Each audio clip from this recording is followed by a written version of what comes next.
Hello and welcome to the Rogers Brief. I'm Adam Rogers. Thank you for watching and thank you for listening. I'm going to be talking about day 28 of the Mass Casualty Commission proceedings, and I'm also going to comment at the end about some of the Commissioner's remarks and some things I think they should be doing differently in those remarks. So I'm going to cover those two things today. The video might be a little shorter than usual. The reason for that is I finished watching the testimony from yesterday, which was day 28. This is now May 31st. The testimony given by Staff Sergeant Brian Rehill on May 30th, yesterday, was taped and then released this morning and posted on the Mass Casualty Commission's website. So I just watched it, and so I have some comments on his testimony, and then just some of the procedural considerations and questions around doing it the way that they did. So what they did was yesterday they had Staff Sergeant Rehill by Zoom being asked questions from Commission Lawyer Roger Burrill. The three commissioners were, I think, in Halifax. They weren't on site in Truro. And it was all recorded and posted today. None of the other lawyers were allowed to speak or ask questions.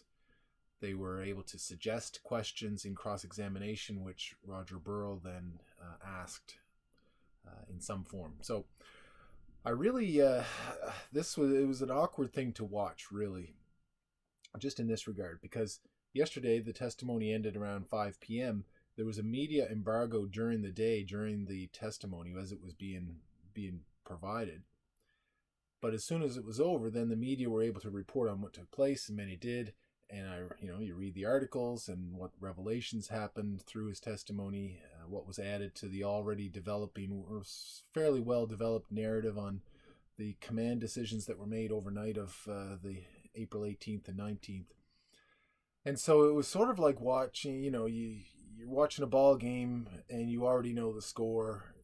You're watching, you'd be more inclined to watch the highlights and rather than go back and watch the whole thing, even though you know that all the runs were scored in the fourth inning and, so on, right? So it's a little strange. What I'm really curious about is whether viewership, I'd like to know from the commission, and I hope somebody from the media asks this question, which is, what was the viewership compared to the live stream? Because I can see it going way, way down. We all know what Staff Sergeant Rehill said, as because of the media reports, if anybody read them. So how many people are going to go back and watch the 5 or so hours of testimony? So we'll see. The numbers would be interesting to learn. And as I mentioned on Twitter, I think this is the reason why they did it, or one of the reasons why they did it this way. From the RCMP's perspective, certainly there will be fewer people watching these two witnesses. Today, there is another, Staff Sergeant Andy O'Brien is testifying today, also by Zoom. It'll be recorded and posted, I guess, tomorrow morning. That was the other thing. The testimony ended at 5 p.m. yesterday. Normally, once the live stream is finished for the day, you can watch it right away. It's loaded, it's there, and you can watch it. Now, with Staff Sergeant Rehill's yesterday, it wasn't posted until this morning for some reason. There's no closed captioning, no sign language interpretation, so some significant differences. So it'll be interesting to hear from the commission as to why they think some of those differences made sense, or whether they believe that they did. Now, my observation from Staff Sergeant Rehill, who had asked for these accommodations, or somebody on his behalf asked for them, National Police Federation, the Federal Department of Justice, be very curious to see somebody ask. Of course, they don't get a chance to, so who could ask these particular witnesses if they asked for their accommodations, or if it was discussed that they're going to have it asked on their behalf. I'd like to see one of them say, no, I don't want the accommodations. I'm just going to testify and, show some leadership in that regard.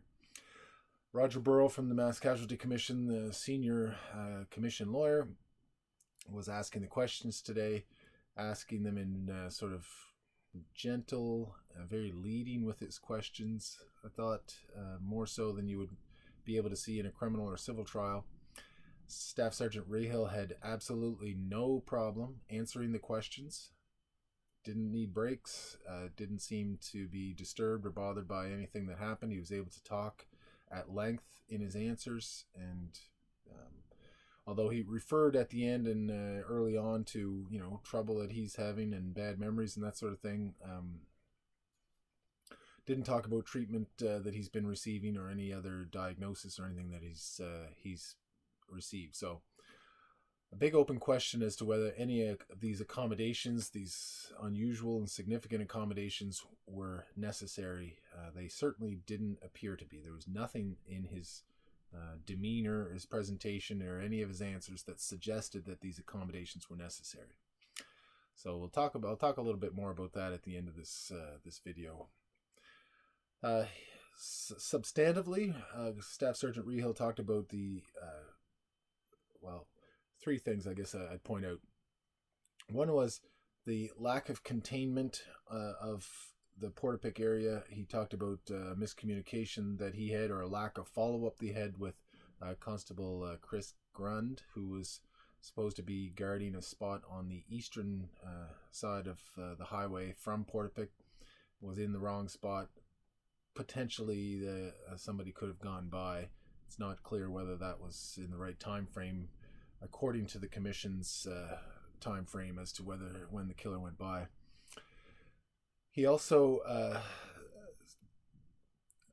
so on the communication side, he thought that was an issue that he should have followed up, and he took some responsibility for that, partial responsibility.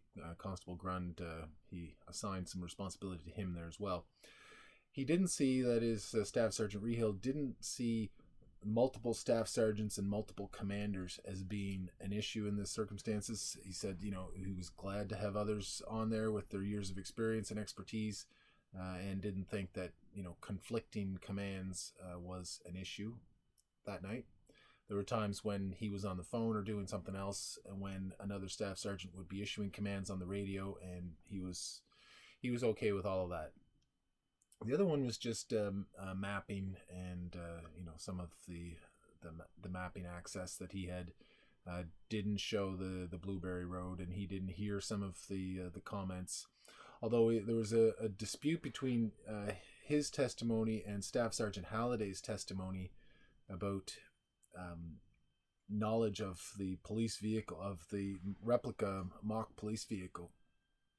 Staff Sergeant Rehill today saying that he did pass that information along, and that was why, that was among the limited number of facts that he thought were significant enough to call in the critical incident command structure into the situation. So he said he did pass that on to Staff Sergeant Halliday early on. Staff Sergeant Halliday, in his testimony, said he didn't get that information until about 3:30 in the morning, so well after it would have been known to the police broadly, and well after it would have been useful to the police. So that was a significant point of departure in his testimony. Now, there were cross-examination questions, but no real cross-examination took place.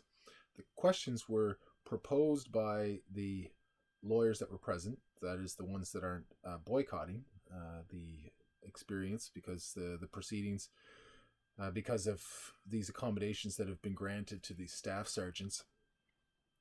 But some lawyers are still there, and apparently proposed questions to be asked by Roger Burrill.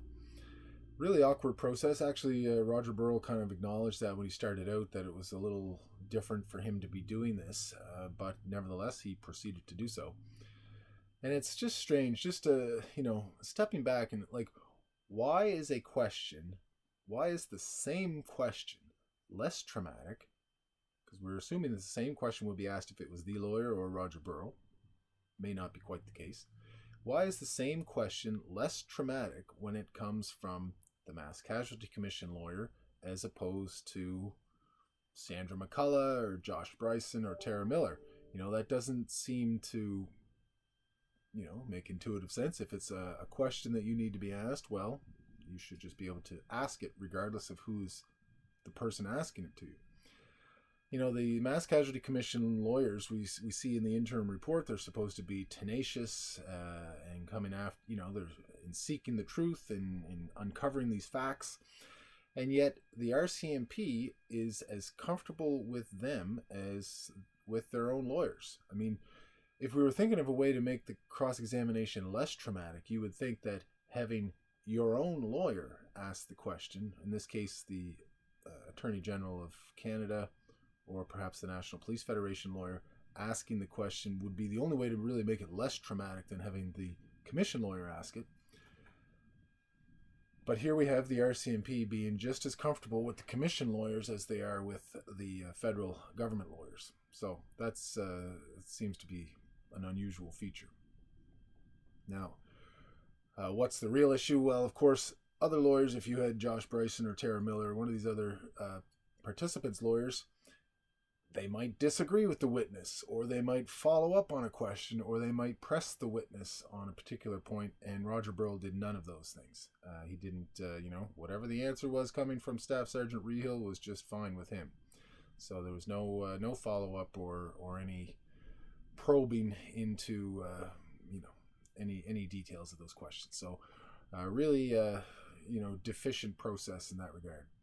So it got me thinking about the commissioners and the lack of public trust in this process, and I think a lot of it does have to rest on the shoulders of the three commissioners. Now, I used to think when I was starting out as a lawyer that one of the first things they must teach judges to do is how to play poker, because if you get to the end of a trial, the judge, it's not like a jury situation where it's just guilty or not guilty. The judge will issue a decision. They'll take, half an hour to do so. They'll take some time to go through the reasoning, go through the evidence, all those things. So you know what they're thinking. And I remember when I was starting out, you'd be making notes of the decision, for your client or for potential appeal purposes. And, you'd be going along well, and then I'd write down guilty or not guilty or partway through, and then you get to the end and you might be surprised by the ultimate decision. And then throughout the trial, judges are trained to not really let you know where their mind is going or what they're thinking about. And there's a reason for that. I mean, they need to maintain the neutrality throughout a trial, and anything that a judge says in the middle of a trial, before all the evidence is in, certainly is opening them up to allegations of having predetermined the outcome or having some bias or some lack of neutrality. So they're quite careful about what they say during a trial, unless they're dealing with an objection or such things. But talking about the strength of the evidence, they don't really do though. In an inquiry, it's different. Part of the concern in an inquiry is public acceptance of the process and what's happening. And part of the problem here is that we have really no idea what the commissioners think of the evidence. We know what the public thinks. We know what we think. We know what the participants think, but we have no idea what the commissioners think. And so, what do we get? We rarely hear them speak. They speak at the beginning and end of the day. But there's these bland, pre-written welcoming remarks with sort of vaguely phrased statements on how their mindfulness of trauma in all forms and everybody's trauma, and it's just so broad and vaguely worded that it lacks a lot of real meaning, certainly any specific meaning. And then again at the end of any witness testimony, they have these, again, seemingly pre-written thank yous to the witnesses for their difficult testimony. How did they know it was going to be difficult before it was given, or before they observed the demeanor of the witness? But they seem to have this ready to go, and never even a hint of commentary that, hey, maybe that witness really seriously messed up, and they should be feeling bad or sorry, or it's right that they suffer, right? Like none of that. Contrast that with the Desmond inquiry and Judge Zimmer. Judge Zimmer would ask questions of almost every witness, and actually whenever he would do so, I was always a little disappointed, because I was always one of the last lawyers to do cross-examination, and if the judge was asking questions that usually meant, or I felt it meant anyway, that I'd overlooked something in the evidence or had missed some point in the disclosure, and Judge Zimmer would pick up on these things because he has the right to report and make these decisions. But you could kind of get a sense, and he was reading from his own notes from that day. There was nothing sort of pre-written or pre-scripted, and he would ask questions, and you kind of get a sense of where his mind was going. And there's one particular example I can remember from Guysborough, while we were still in Guysborough before it transitioned to Port Hawkesbury, and Catherine Chambers, who's a counsellor in Annakanish, who treated Corporal Desmond just at the very end, only had a few sessions with him, but she was sort of racked with guilt because she spoke to him on the phone that day, the day where he committed the homicides and killed himself. And so she was, racked with guilt for some time. Well, Judge Zimmer outlined for her that there had been reports from, an in-house residential treatment facility, from psychologists, from counselors, from other therapists, and none of these had been made available to Catherine Chambers as his new therapist. And, there was these excellent reports and analysis of Corporal Desmond, and she had none of that.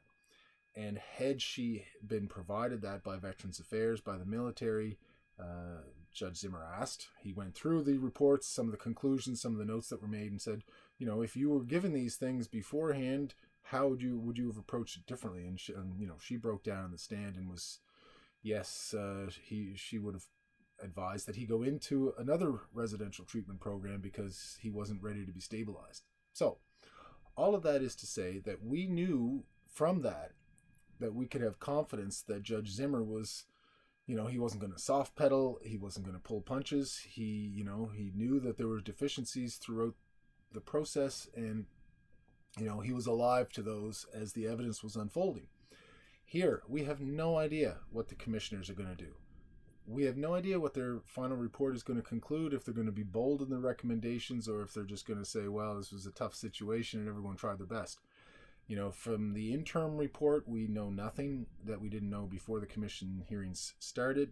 From the interlocutory decisions, we only seem to know that they're willing to protect police witnesses, even some that weren't directly involved in any scenes of violence. So it's not been encouraging. There's been limits on evidence, limits on cross-examination, and so all of those things are not fostering confidence. I think the commissioners, particularly former Chief Justice MacDonald as the lead commissioner, need to start, talking about some of the evidence that they're hearing and asking questions which sort of show where their mind is in this evidence. So we'll see. We'll see if that develops as things go on. As I said, today, May 31st, there is activity. We can't see it. We probably won't see the video until tomorrow, when there will also be live testimony, a roundtable of some sort on command decisions in a critical incident. So we'll see. We'll try to watch two things at once, I guess, or we'll see when they post it. Whenever that is, I will watch it, not just the highlights. I'll watch it and report back to you of anything of significance. All right, so that's it for now. I guess it wasn't a short video after all. And, well, that's the way it is sometimes. Thanks again for watching. Thanks for listening, and we will see you next time.